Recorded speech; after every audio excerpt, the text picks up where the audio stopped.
Hello dear friends, welcome to exam Guru ji. आज का जो हमारा टॉपिक है इसमें हम थर्ड मॉक टेस्ट डिस्कस करने वाले हैं। तो ये एस्टिमेशन क्वेश्चनिंग का इसमें वैल्यूएशन एंड रेंट टैक्सेशन जो होता है उसका हम चैप्टर आपके लिए लेके आए हैं। तो बहुत ही इंपॉर्टेंट क्वेश्चन है जो कि प्रीवियस ईयर में पूछे गए हैं, सभी स्टेट के लिए इंपॉर्टेंट है। तो देखिए, सबसे पहले हमारा फर्स्ट क्वेश्चन क्या बोल रहा है, physical depreciation is due to. Physical depreciation जो होती है वो कौन से कारण की वजह से होती है। हमारे पास यहाँ पे ऑप्शन प्रोवाइडेड है, जिसको पता है तभी तो अच्छी बात है, जिसको नहीं पता है तो वो क्वेश्चन को बिल्कुल ध्यानपूर्वक देखिए। तो मान के चलो कि कोई हम ऑपरेशन करते हैं तो उससे जो भी टूट फूट होती है उसको हम क्या बोलते हैं, फिजिकल डिप्रिसिएशन होती है, यानी कि वियर एंड टीयर होता है फ्रॉम ऑपरेशन। ऑपरेशन के कार्ड कोई काम करते हैं उसकी वजह से कोई टूट फूट होती है तो उसको हम फिजिकल डिप्रिसिएशन यानी कि मूल्यह्रास बोलते हैं। नेक्स्ट क्वेश्चन देखिए, the scrap value of building में be about -% of total cost of the construction. तो ये क्वेश्चन हम कई बार डिस्कस कर चुके हैं कि इस क्वेश्चन का आंसर क्या रहेगा। जो स्क्रैप वैल्यू होती है, मान के चलो कि हमारी बिल्डिंग थी, हमने 100 सालों के लिए बनाया था, उस बिल्डिंग को हमने तोड़ दिया तो उसका जो जितना भी तोड़ने के बाद हमारा मटेरियल कोई यूजेबल है तो वो हम उसको बेचेंगे तो उसका कितना परसेंटेज होना चाहिए टोटल कॉस्ट में से, तो वो 10% होता है। 10% ए हमारा इस क्वेश्चन में आंसर हो जाएगा। यानी कि हमने अगर कोई बिल्डिंग जो है वो 100 रुपये में बनाई थी, एग्जाम्पल के लिए बता रहा हूँ, 100 रुपये में बनाई थी तो वो 10 सालों के लिए बनाई थी। 10 साल उसके पूरे हो चुके हैं, अब हम चाह रहे हैं कि इस बिल्डिंग को हम तोड़ देंगे। तो 100 रुपये में से 10% जो है हमारा स्क्रैप वैल्यू होनी चाहिए, यानी कि उतने का हमारा मटेरियल जो है तोड़कर बिकना चाहिए, तो उसको हम स्क्रैप वैल्यू बोलते हैं, ध्वस्त करके जो बोलते हैं। अगला क्वेश्चन देखिए, A procedure of actual costing and valuing an item of work on the basis of labor and material required is, क्या आंसर रहेगा, उसको हम डे वर्क बोलते हैं, डे वर्क बोलते हैं। सी इस क्वेश्चन का आंसर हो जाएगा। यहाँ पर थोड़े बहुत न्यूमेरिकल भी आपको देखने को मिल रहे हैं, थोड़े बहुत नहीं। यहाँ पर इस जो हमारा ये वीडियो है सेकंड चैप्टर का थर्ड पार्ट जो है, इसमें आपको ज़्यादातर न्यूमेरिकल ही देखने को मिलेगा, क्योंकि न्यूमेरिकल जो है ज़्यादातर इसी चैप्टर से पूछे जाते हैं, वैल्यूएशन से। तो देखिए क्वेश्चन क्या बोल रहा है, ए प्रॉपर्टी फैचेस 9,000 है, deducting all out going if the rate of interest is 8% per annum. Capitalise value जो होती है प्रॉपर्टी की वो हमें फाइंड आउट करनी है, कैपिटलाइज वैल्यू जो होती है वो फाइंड आउट करनी है। इस क्वेश्चन को सॉल्व करने से पहले सबसे आपको पहले ये पता होना चाहिए कि ईयर परचेजेज जो होता है वो कैसे फाइंड आउट करते हैं। तो ईयर परचेजेज जो होता है वो 100 ये कॉमन वैल्यू रहती है ओवर जो इंटरेस्ट का रेट है 8%। तो इसको हम फाइंड आउट करेंगे तो 12.5 सालों के लिए हो गया हमारे पास ईयर परचेजेज, 12.5 साल का ईयर परचेज हमारे पास आ गया। अब हमें जो कैपिटलाइज वैल्यू है प्रॉपर्टी की वो फाइंड आउट करनी है। तो कैपिटलाइज वैल्यू जो होती है वो ईयर परचेजेज कितना आया हमारे पास इनटू हमारे पास जो आउट गोइंग आ रही है, डिडक्टिंग सभी खर्चों को काट कूट कर हमारे पास 9,000 रुपये आ रहा है वो। तो 12.5 इंटू 9,000, तो कितना आएगा हमारे पास 112500, ये हमारे पास आंसर में आ गया। ऑप्शन नंबर ये हमारा प्रॉपर्टी की कैपिटलाइज वैल्यू जो है ये आ गई। ऑप्शन नंबर ए हमारा इस क्वेश्चन में आंसर हो जाएगा। अगला क्वेश्चन देखिए, the estimate earth work by centre line method. हमें अर्थ वर्क जो है उसको सेंटर लाइन मेथड से इस्टीमेट करना है for total centre line length जो है, सेंट्रल लेंथ जो है वो 40.10 मीटर है, उसकी ब्रेड्थ कितनी है 1.10 मीटर है, एंड डेप्थ कितनी है 1 मीटर है। सेंटर लाइन मेथड से हमें फाइंड आउट करना है अर्थ वर्क जो है। वैसे अर्थ वर्क जो होता है उसको हमें बहुत सारे तरीक़ों से फाइंड आउट करते हैं, जैसे कि रोड के लिए प्रिज्मोइडल मेथड होता है, ट्रापेजोइडल मेथड होता है। ऐसे ही अगर आपको रिटेनिंग पोल्स के लिए या फिर गेबिन पोल्स के लिए निकालनी है तो उसके लिए भी डिफरेंट डिफरेंट मेथड होती है, ट्रायंगल का मेथड होता है। लेकिन यहाँ पे सिंपली बोला कि सेंटर लाइन मेथड से आपको फाइंड आउट करना है अर्थ वर्क जो है। तो सेंटर लाइन मेथड से सिंपली आपको पता है कि आप क्या करते हैं, length into breadth into depth जो होती है उनको मल्टीप्लाई कर देते हैं, हमारे पास आंसर जो होता है वो आ जाता है क्यूबिक मीटर में। तो वैल्यू हमारे पास गिवन है, सारी वैल्यू हम पुटअप कर देते हैं। लेंथ हमारे पास 40.10 है, मीटर में सारी वैल्यू दी गई है। अगर हम ब्रेड्थ की बात करें तो वो 1.10 मीटर है।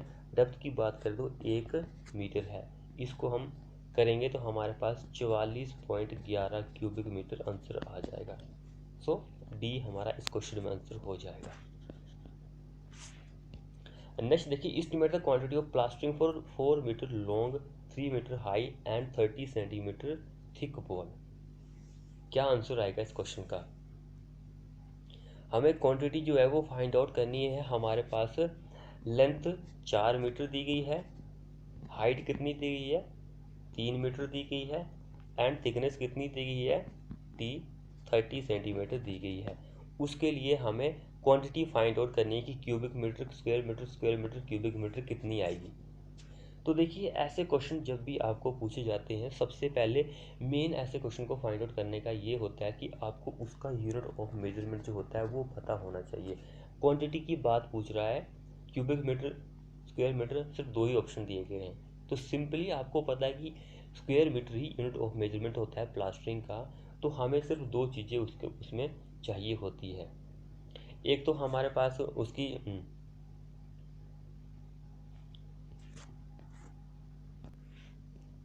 एक तो हमें उसकी लेंथ, एक हाइट चाहिए होती है। तो लेंथ 4 है एंड हाइट 3 है। तो हमें क्वांटिटी इनकी निकालनी है। तो 12 स्क्वायर मीटर हमारे पास आ गया। अब ऑप्शन में ये दिया नहीं है, तो इट मीन्स कि हमारे पास प्लास्टर हम कर रहे हैं दीवार के लिए। तो दीवार हो सकता है कि दोनों तरफ हो, तो हम ऐसा करेंगे कि 12 × 2 भी कर देंगे। दोनों तरफ के लिए देख लेते हैं। तो 12 × 24 स्क्वायर मीटर हमारे पास आंसर आ गया। 24 हमारे पास दिया हुआ है, तो यही हमारा करेक्ट आंसर हो जाएगा। सो सी इस क्वेश्चन में आंसर बन जाएगा। जिसने अभी तक हमारे चैनल को सब्सक्राइब नहीं किया वो फटाफट से कर लीजिए, बेल आइकन को ऑन भी कर लीजिए। अगला देखिए, which of the following type of lease, यहाँ पर कौन सी टाइप की लीज है। Where the duration of lease for the property is given until the death of the person. कोई मान के चलो कि पर्सन मैं ही हूँ, मैं किसी प्रॉपर्टी को किसी पर्सन से लीज पर ले रहा हूँ। जब तक मेरी डेथ नहीं हो जाती है तब तक मैं उस प्रॉपर्टी को लीज पर ले रहा हूँ। तो उसको कौन सी लीज बोलते हैं? लाइफ लीज बोलते हैं, फ्री होल्ड बोलते हैं, सब लीज बोलते हैं, या फिर परपेंचुअल लीज बोलते हैं? क्या हम उसको बोलते हैं? वेरी इंपॉर्टेंट क्वेश्चन है। तो उसको हम लाइफ लीज बोलेंगे। सही आंसर है लाइफ लीज। उसको हम लाइफ लीज ही बोलेंगे। लीज कई तरह की होती है, सिंपली हम इसी के बारे में अभी डिस्कस कर रहे थे, इसी को मैंने आपको बता दिया है। आगे क्वेश्चन इसके ऊपर किसी और टॉपिक पर आएगा तो हम उसके बारे में बता दूंगा। अगला देखिए, in estimation and valuation the changes that are leaves at the time of transport और the issue of the stock in addition to the book value and storage charge are term as. उसको हम क्या बोलते हैं? Issue rate हम बोलते हैं। Issue rate c question answer हो जाएगा। नेक्स्ट देखिए, which of the following is true in case of free holder. Free holder जो होता है उसके केस में कौन सा सही है? फ्री होल्डर के केस में कौन सा सही है?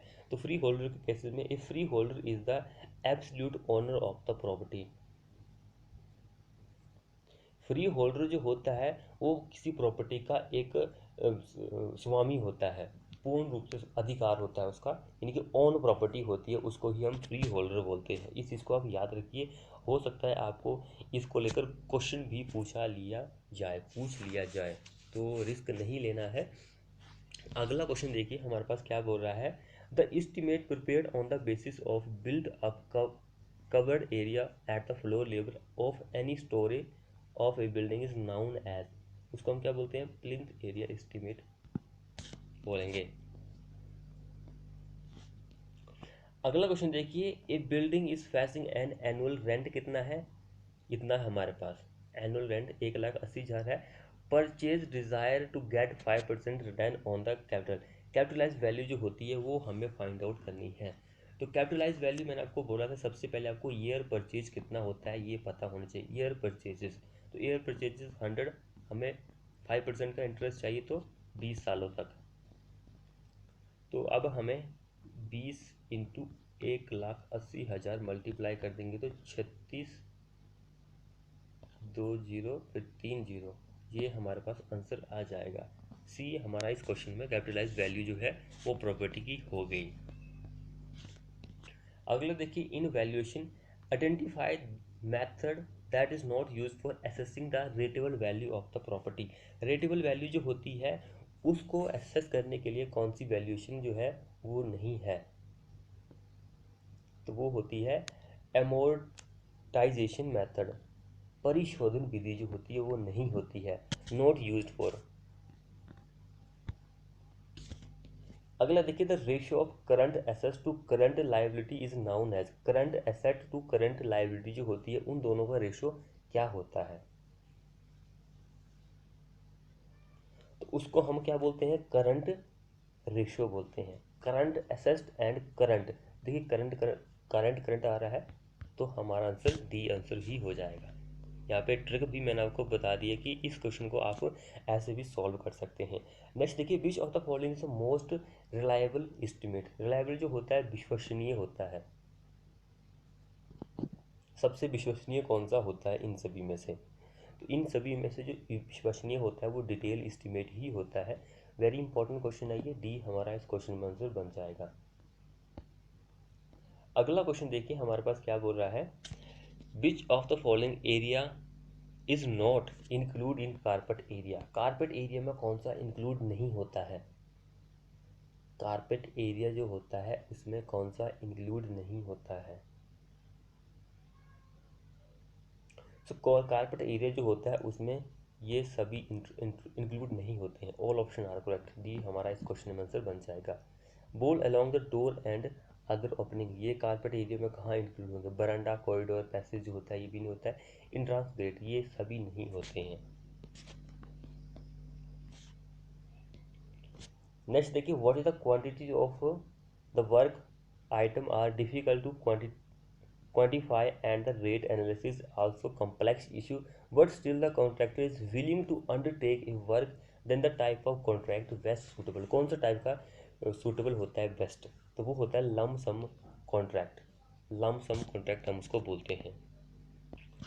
तो ये क्वेश्चन क्या बोल रहा है कि क्वेश्चन बोल रहा है कि जब किसी चीज़ की क्वांटिटी निकालना पॉसिबल नहीं है, डिफ़िकल्ट है, एंड एनालिसिस और कॉम्प्लेक्स जो है वो भी बहुत ही मुश्किल है, तब भी कॉन्ट्रैक्टर जो है बोल रहा है कि मुझे वो कॉन्ट्रैक्टर चाहिए ही चाहिए, तो उस चीज़ को हम लमसम कॉन्ट्रैक्ट बोलते हैं।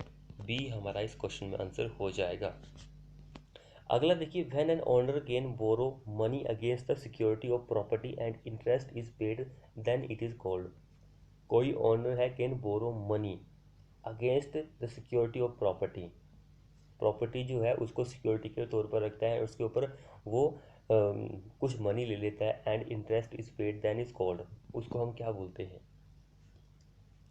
इंटरेस्ट पे करता है तो उस चीज़ को हम क्या बोलते हैं, बंधक बोलते हैं। मोर्ट गेज हम उसको बोलते हैं। बी हमारा इस क्वेश्चन में आंसर हो जाएगा।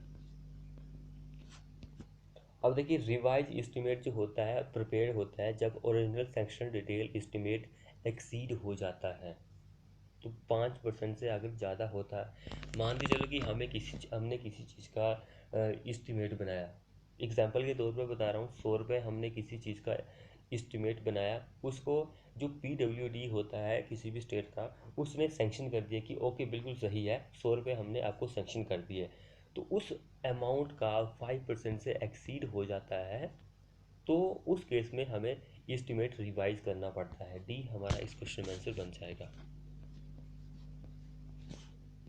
नेक्स्ट देखिए, normally in estimating the value of property at a particular year obtain cost minus amount of depreciation up to previous year is called, उसको हम क्या बोलते हैं, उसको बुक वैल्यू बोलते हैं। डिप्रिसिएशन जहाँ पर माइनस आ जाएगा, सिंपली बुक वैल्यू आपका आंसर होना चाहिए। अगला देखिए, which of the following is not purpose of valuation. Valuation का कौन सा पर्पज नहीं है इन सभी में से, buying and selling property, rent fixation, या फिर प्रोजेक्ट प्लानिंग, या फिर टैक्स कैलकुलेशन।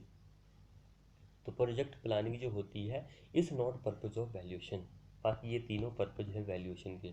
हमें कुछ प्रॉपर्टी को सेल या बाय भी करना होता है, रेंट भी फिक्स करना होता है, टैक्स भी कैलकुलेट करना होता है, लेकिन प्रोजेक्ट प्लानिंग जो होती है वो इसमें नहीं आती है। अगला क्वेश्चन देखिए, वैल्यू ऑफ बिल्डिंग इंडिकेट, किस कोई बिल्डिंग है उसकी वैल्यू जो है वो क्या दर्शाती है कि वो क्या है।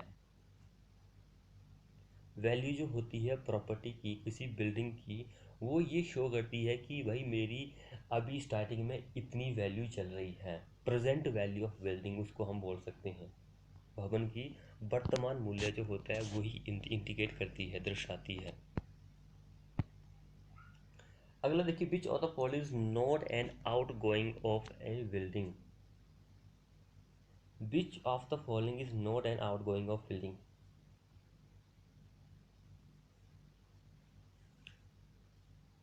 तो इनमें से कौन सा बिल्डिंग का खर्चा नहीं है, हम आपको ये बताना है कि ये खर्चा लगेगा ही लगेगा। तो स्क्रैप वैल्यू जो होती है बिल्डिंग की वो नहीं होता है। रिपेयर का खर्चा लगेगा, टैक्स भी लगेगा, इलेक्ट्रिसिटी चार्ज भी लगेगा, लेकिन स्क्रैप वैल्यू जो होती है अगर वो अपनी लाइफ पूरी कर लेती है तो उसके बाद हम उसको तोड़ देते हैं तो वो अभी आउट गोइंग यानी कि अभी चल रहा है भाई। हमारी बिल्डिंग जो है प्रेजेंट कंडीशन में अभी स्टार्टिंग कंडीशन में है, अब हम वहाँ पे रह रहे हैं या फिर किसी टूरिस्ट को दे रहे हैं रेंट पर, तो उसमें स्क्रैप वैल्यू नहीं आती है। उसकी रिपेयर भी हमें करनी पड़ती है, टैक्स भी देना पड़ता है अगर हमारा होटल है तो, एंड इलेक्ट्रिसिटी चार्ज भी देना पड़ता है। हम मीटर वगैरह लगाते हैं, बिजली का कनेक्शन हमने लिया हुआ है।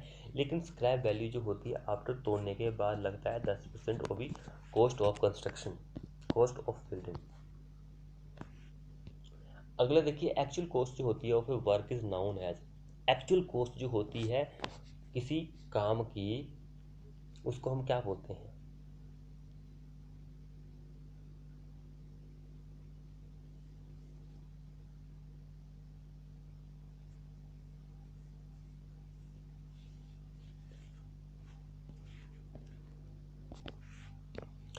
तो सिंपल एक्चुअल कॉस्ट की बात हो रही है भाई। एक्चुअल कॉस्ट, एक्चुअल कॉस्ट है, मान के चलो कि हम कोई चीज़ परचेज करते हैं तो हम बोलते हैं कि यार इसकी एक्चुअल कॉस्ट कितनी है, एक्चुअल कॉस्ट कितनी पड़ेगी।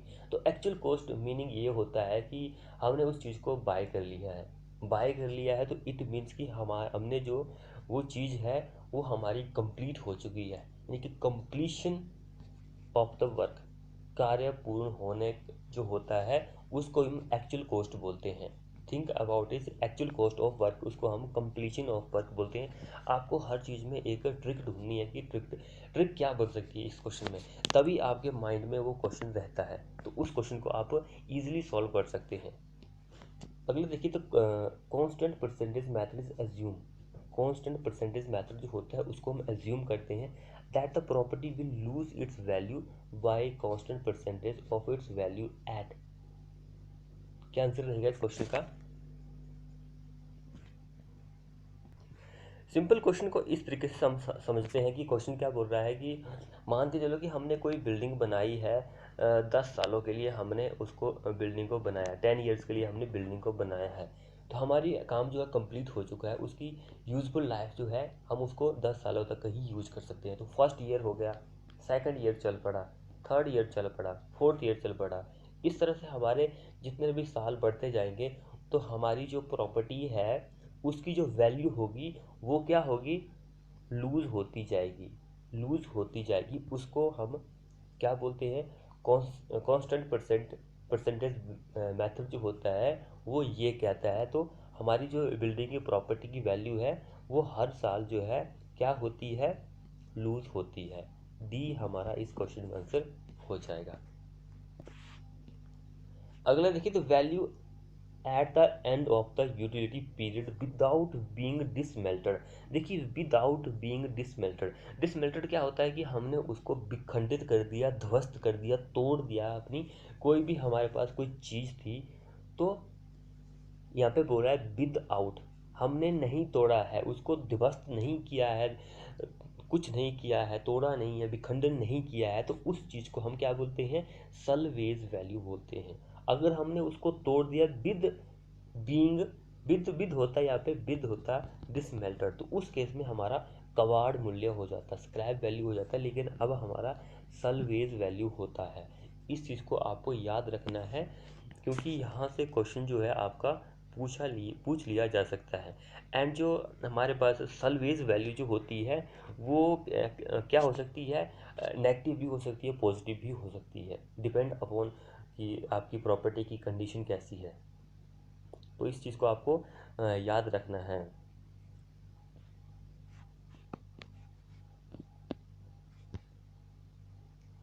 नेक्स्ट देखिए, from the following which purpose of valuation is not suitable. Valuation का पर्पस इनमें से कौन सा सूटेबल नहीं है, सिंपली हमें ये बताना है। वेरी इंपॉर्टेंट क्वेश्चन है ये। Mortgage, rent fixation, gross income या फिर टैक्सेशन, कौन सा है इनमें से? तो जो ग्रॉस इनकम होती है वो वैल्यूएशन का नहीं है। ग्रॉस इनकम कितनी हो रही है, सी हमारा इस क्वेश्चन में आंसर हो जाएगा।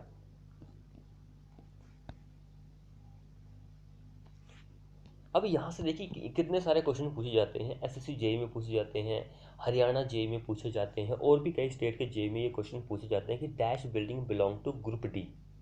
हमने जो बिल्डिंग है उसको, हमारा जो एनबीसी है, राष्ट्रीय भवन संहिता जो है, उसके अकॉर्डिंग हमने जो बिल्डिंग होती है उसको 9 कैटेगरी में डिवाइड किया। इस क्वेश्चन को भी याद रखिए कि 9 कैटेगरी में एनबीसी ने बिल्डिंग को डिवाइड किया हुआ है, जिसमें से हमारे पास ए से लेकर जे ग्रुप तक डिवाइड किया हुआ है। ए बी सी डी इस तरह से हमने जे तक डिवाइड किया हुआ है बिल्डिंग को। तो बोल रहा है कि यहाँ पे ग्रुप डी में कौन सी बिल्डिंग आती है? Assembly building, educational building, institutional या फिर रेजिडेंशियल बिल्डिंग आती है। अगर रेजिडेंशियल होता तो उस केस में हमारा ए आंसर हो जाता है।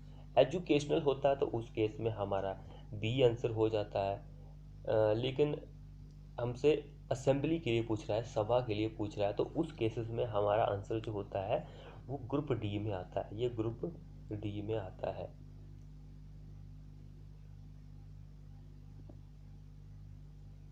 अब इंस्टीट्यूशनल जो आता है वो किस में आता है, ये चीज़ आपको भी पता होनी चाहिए। तो ये आप कमेंट बॉक्स में कमेंट लिखिए कि इंस्टीट्यूशनल जो होता है वो कौन से ग्रुप की कैटेगरी में आता है।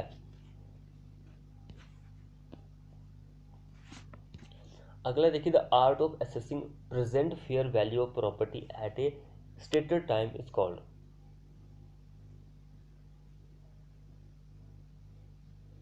उसको हम क्या बोलते हैं? मान के चलो कि हमारी कोई प्रॉपर्टी है, वो अभी बिल्कुल ठीक ठाक कंडीशन में है, तो उसको, उसकी हमें फेयर वैल्यू यानी कि प्रेजेंट वैल्यू या फिर फेयर वैल्यू जो है वो फाइंड आउट करनी है, तो उसको हम क्या बोलते हैं? वैल्यूएशन बोलते हैं।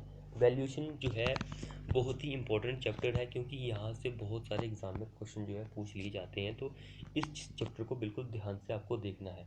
अगला देखिए, या फिर सिंपली वही क्वेश्चन पूछा गया है, विदाउट बीइंग डिसमेल्टेड सलवेज, इस क्वेश्चन का आंसर हो जाएगा। अगले देखिए, the amount of immunity paid for definite number of period is called. तो क्या आंसर रहेगा? निश्चित समय की मात्रा के लिए जमा की जाने वाली वार्षिक राशि कहलाती है। कोई पर्टिकुलर हमने टाइम सेट कर दिया कि इस टाइम तक हम कुछ जो राशि है उसको जमा कर देंगे, कुछ वार्षिक राशि, तो उसको हम क्या कहलाते हैं, क्या हम उसको बोलते हैं? तो हम उसको एन्युटी सर्टेन बोलते हैं। अगला देखिए, which of the following is the incorrect method of valuation. Method of valuation का कौन सा सही नहीं है, सिंपली हमें ये बताना है।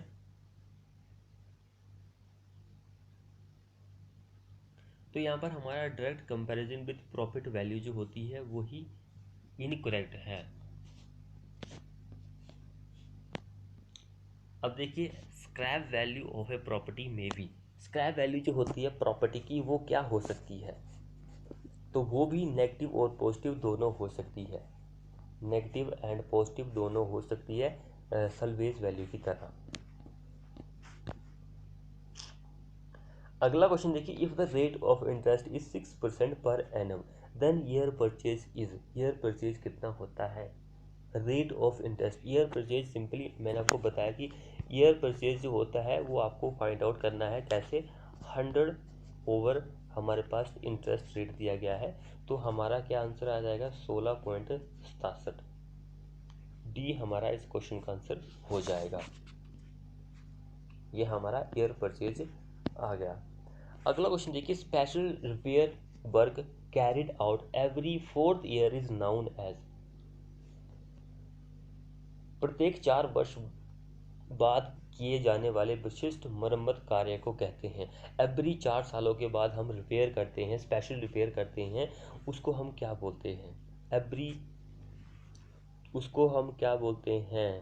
तो चतुर्वर्षीय मरम्मत हम उसको बोलते हैं। बी हमारा इस क्वेश्चन में आंसर हो जाएगा।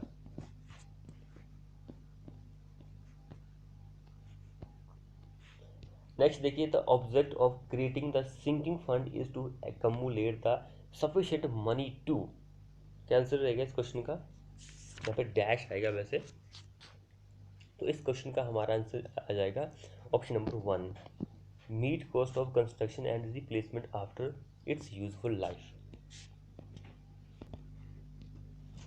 अगला क्वेश्चन देखिए, which of the following is factor for obsolescence of the property. निम्न में से कौन सी संपत्ति के मूल्यह्रास के लिए एक कारक है? संपत्ति जो है, प्रॉपर्टी जो है, उसके मूल्यह्रास के लिए एक कारण है, कारक है, वो हमें बताना है यहाँ पर। सो ये सारे ही हैं कारक। डी हमारा इस क्वेश्चन में आंसर हो जाएगा। न्यू इन्वेंशन हमें करनी है, इम्प्रूवमेंट डिज़ाइन करना है, या फिर आउटडेटेड डिज़ाइन एंड स्ट्रक्चर जो है वो भी इसमें ही आ जाएगा। तो सारे ही इसके रीज़न है। नेक्स्ट देखिए, हमसे क्या बोल रहा है यहाँ पे, कैपिटलाइज वैल्यू जो है प्रॉपर्टी की हैविंग एनुअल रेंट कितना है हमारे पास, इतना है 20,000। हाईएस्ट रेट कितना है, 5% है। सिंपली कैपिटलाइज वैल्यू आपको फाइंड आउट करनी है कि कैसे आप कैपिटलाइज वैल्यू फाइंड आउट करते हैं। मैंने आपको बताया कि कैपिटलाइज वैल्यू आपको सबसे पहले क्या फाइंड आउट करना पड़ता है, ईयर परचेजेस। ईयर परचेजेस आपको फाइंड आउट करना है 100 ओवर रेट ऑफ इंटरेस्ट 5%। 20 वर्ष के लिए आ गया, तो हमारे पास 20,000 गुणा 5, तो कितना आ जाएगा हमारे पास, ये आंसर आ जाएगा। डी इस क्वेश्चन में आंसर हो जाएगा। अगला देखिए, which of the following method is used for estimation for depreciation of building. Depreciation जो होता है बिल्डिंग का, उसका आपको एस्टिमेशन करना है, तो कौन सा मेथड इनमें से हम यूज करते हैं? डिप्रिसिएशन के लिए कौन सा मेथड यूज करते हैं? अगर किसी प्रॉपर्टी का आपको मूल्यह्रास निकालना है, तो उस केसेस में हम कांस्टेंट परसेंटेज मेथड जो होता है उसको यूज करते हैं। नेक्स्ट देखिए, कैपिटलाइज वैल्यू जो होती है प्रॉपर्टी की is the product of. Capitalize value जो होती है वो एक रेशो होता है, किसका रेशो होता है? तो कैपिटलाइज जो होती है वो एनुअल इनकम कितनी है एंड ईयर परचेजेस, इन दोनों का रेशो होता है, प्रोडक्ट होता है इन दोनों का। तो हमारा आंसर यही हो जाएगा डी। हमने अभी न्यूमेरिकल भी किया था, वहाँ पे मैंने आपको बताया था। विच of the following is the same purpose of the valuation. Same purpose इनमें से किसका है?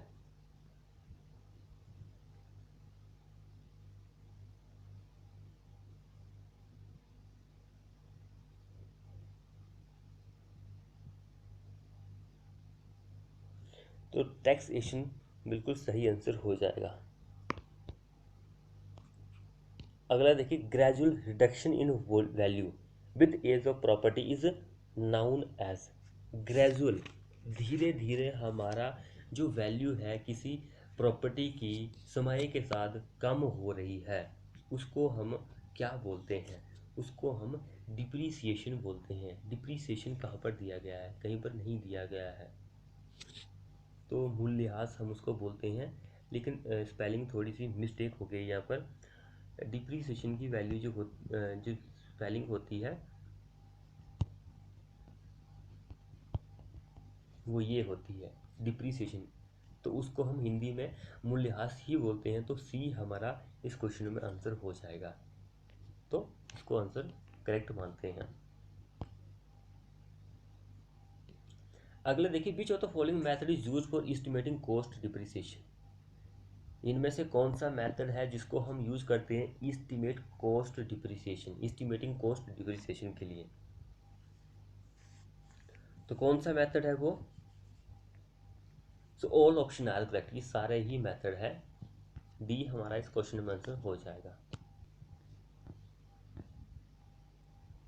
अगला देखिए, annual rent is generally fix eight value of.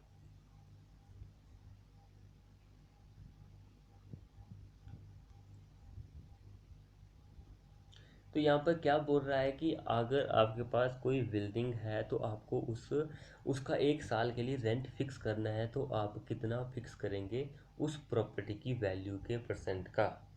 तो उस प्रॉपर्टी की वैल्यू के परसेंट का 5 से 10% फिक्स करते हैं। ए हमारा इस क्वेश्चन का आंसर हो जाएगा।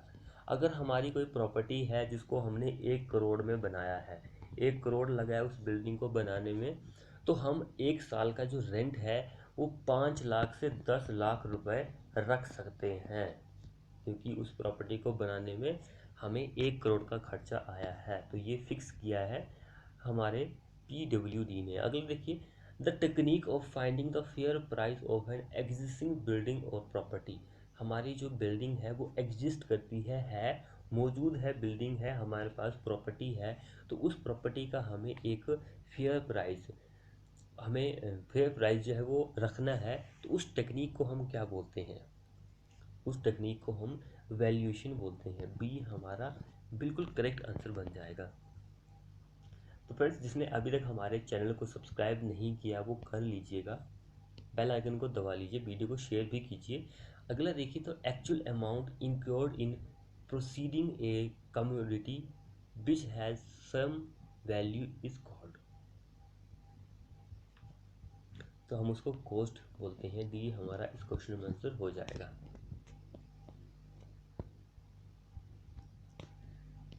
फिर वही क्वेश्चन पूछा गया है, विदाउट बीइंग डिसमेल्टेड। सल्वेज हमारा इस क्वेश्चन में आंसर हो जाएगा। ऐसे क्वेश्चन तो आपको देखने की जरूरत भी नहीं होनी चाहिए, क्योंकि आप क्वेश्चन को देखते ही बिल्कुल अच्छे तरीके से इसको टिक करके आप क्वेश्चन को सॉल्व कर सकते हैं। इजी लेवल का क्वेश्चन है, ऐसा नहीं है कि क्वेश्चन जो है बहुत ही टफ लेवल का पूछा गया है। मैंने आपको बताया है विदाउट, हम उसको तोड़ नहीं रहे हैं अपनी प्रॉपर्टी को, विदाउट बीइंग डिसमेल्टेड। सल्वेज होता है अगर हमने तोड़ दिया, तो देखिए हिंदी में लिखा हुआ है कि मलबा या फिर कबाड़ हम उसको बोलते हैं, एक ही बात है। कबाड़ स्क्रैप तोड़ दिया हमने उस बिल्डिंग को। तो इस चीज़ को आपको याद रखना है, अपने दिमाग में बिठा लो इस क्वेश्चन को। लेकिन अगर आप इंग्लिश में इस क्वेश्चन को देखते हैं तो आपको कन्फ्यूजिंग हो जाती है, क्योंकि हिंदी में दिया गया तो आप क्वेश्चन को ईजिली सॉल्व कर सकते हैं। तो इस चीज़ का आपको खास ध्यान रखना है। लेकिन फिर भी लिखा हुआ स्क्रैप, यार आप सभी को पता है कि स्क्रैप क्या होता है, तो सल्वेज क्या हो सकता है? स्क्रैप देखिए, स्क्रैप तो होगा नहीं। इन दोनों में ही आपको कन्फ्यूजिंग होती है, क्योंकि विद एंड विदाउट यहाँ पर सिर्फ ये डिफरेंस होता है, बाकी क्वेश्चन सेम ही रहता है। तो इन दोनों का ही डिफरेंस है। तो इस चीज़ को आपको ध्यान रखना कि स्क्रैप जो होता है यहाँ, हाँ यार स्क्रैप कूड़ा करकट होता है, ये आंसर नहीं होगा। तो ये हमारा इस क्वेश्चन में भी देखिए यही आंसर है। तब value of property eight the end of the useful life period, useful life period उसको हम सल्वेज वैल्यू ही बोलते हैं। तो इस क्वेश्चन को आपको याद रखना है। अगला क्वेश्चन देखिए, the value of property which can be receive at a particular point. किसी प्रॉपर्टी की वैल्यू जो है वो रिसीव हो रही है at a particular point if it is put for sale. अगर हम उसको सेल के लिए रख दें तो उसको हम मार्केट वैल्यू बोलते हैं, क्योंकि हमने उसको सेल पर लगा दिया तो अब मार्केट वैल्यू हो जाएगी उसकी वो।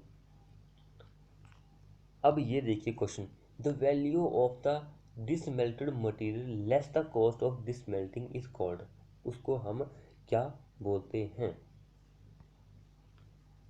यही बोलते हैं डिसमेल्टेड। आ गया तो आप ये सोच लीजिए कि इस क्वेश्चन का आंसर स्क्रैप ही होगा। अगला देखिए, which of the following tax generally not applicable to residential building. Residential building के लिए कौन सा टैक्स जो होता है वो नहीं एप्लीकेबल होता है? वेल्थ टैक्स जो होता है वो होता है, म्यूनसिपल टैक्स भी होगा, प्रॉपर्टी टैक्स भी होता है, लेकिन सेल टैक्स नहीं होगा, क्योंकि हम उसको उसमें रह रहे हैं तो सेल बेच थोड़ी रहे हैं प्रॉपर्टी को। तो ये टैक्स होता है। अगला देखिए, the net installation of periodically payment for replacement of the capital amount invested in a property for a specified period is called as। उसको हम क्या बोलते हैं?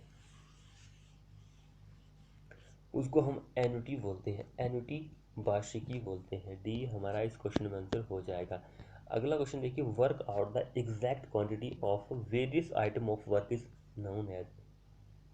हमें वर्किंग आउट करना है एग्जैक्ट क्वांटिटी जो होती है वेरियस आइटम ऑफ वर्क का, उसको हम क्या बोलते हैं? उसको हम क्वांटिटी सर्वेइंग बोलते हैं। एस्टिमेटेड कॉस्टिंग की बुक तो आप सभी के पास होगी, तो वहाँ पर देख लीजिए, यही हम उसको बोलते हैं।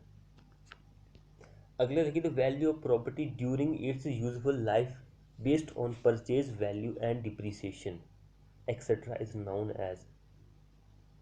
तो उसको हम क्या बोलते हैं? डिप्रिसिएशन जहाँ पर आ जाता है बुक वैल्यू हमारा आंसर हो जाता है।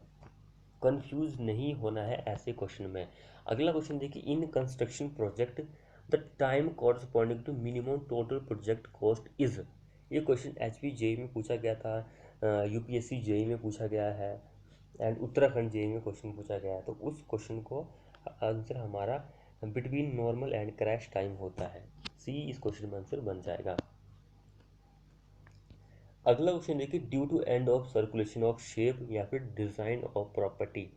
And of circulation of shape या फिर डिजाइन ऑफ प्रॉपर्टी, उसको हम क्या बोलते हैं? उसको हम अनसर्कुलेशन बोलते हैं, अनसर्कुलेशन। ए हमारा क्वेश्चन में आंसर हो जाएगा। तो फ्रेंड्स, आपको हमारी वीडियो कैसी लगी? ये थे हमारे मोस्ट 55 क्वेश्चन फ्रॉम वैल्यूएशन से, जो कि बहुत ही इंपॉर्टेंट है। आपको थोड़े बहुत मेडिकल भी यहाँ पे देखने को मिले हैं। तो वीडियो को जितना हो सके अपने दोस्तों के साथ शेयर कीजिए। चैनल को सब्सक्राइब नहीं किया तो सब्सक्राइब करें, साथ में बेल आइकन जो होता है उसे भी प्रेस कर लीजिए। मिलते हैं ऐसी ही नेक्स्ट वीडियो में।